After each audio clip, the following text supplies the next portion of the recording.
சென்னை ஆலந்தூர் பகுதியில் மழை நீருடன் கழிவுநீர் கலந்து வீடுகளுக்குள் புகுந்துள்ள நிலையில் அதனை வெளியேற்ற எவ்வித நடவடிக்கையும் எடுக்காமல் மாநகராட்சி அதிகாரிகள் மெத்தனம் காட்டுவதாக குற்றச்சாட்டு எழுந்துள்ளது.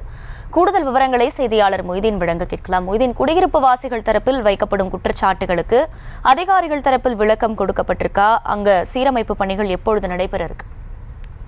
வணக்கம் மஞ்சுளா. சென்னை மற்றும் சுற்று வட்டார பகுதியில் நேற்று காலை முதலே மழை பெய்து வந்த நிலையில் இன்று சென்னை மற்றும் புறநகர் பகுதியில் மழையானது குறைந்துள்ளது. அதன் ஒரு பகுதியாக ஆலந்தூர் சட்டமன்ற தொகுதிக்கு உட்பட்ட மண்டலம் 12 160வது வார்டில் மழை குறைந்தும் தற்பொழுது வரை வீடுகளுக்குள் புகுந்த கழிவு நீரை மாநகராட்சி அதிகாரிகள் யாரும் அகற்றவில்லை என அப்பகுதி மக்கள் குற்றம் சாட்டுகின்றனர். இந்த பகுதியில் தான் ஆலந்தூரின் பிரசித்தி பெற்ற வேம்புலி அம்மன் கோயில் உள்ள நிலையில் அங்கு வந்து செல்லக்கூடிய பக்தர்களும் இங்கு தேங்கி இருக்கக்கூடிய கழிவு நீரில் தான் நடந்து செல்ல வேண்டிய நிலை உள்ளது.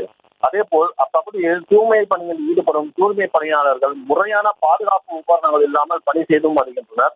தொடர்ந்து இப்பகுதிகளில் மழை காலங்களில் மழைநீருடன் கழிவுநீர் கலந்து வீடுகளுக்குள் செல்வதால் அப்பகுதியில் நோய் தொற்று ஏற்படும் அபாயமும் தற்போது ஏற்பட்டுள்ளது. அதாவது இதன் காரணமாக அடிக்கடி அங்குள்ள பகுதிகளில் மக்கள் மருத்துவமனை செல்லவும் நேரிடுகிறது.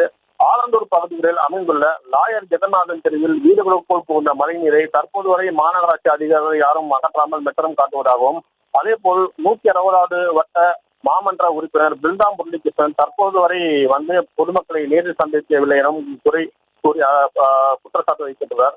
அதே போல் இதற்கு நிரந்தரமான தீர்வு கிடைக்க வேண்டும் எனவும் அப்பகுதியை மழைநீர் வடிகாலை சீரான முறையில் பராமரிக்க வேண்டும் எனவும் அப்பகுதி வாசிகள் கோரிக்கை வைக்கின்றனர்.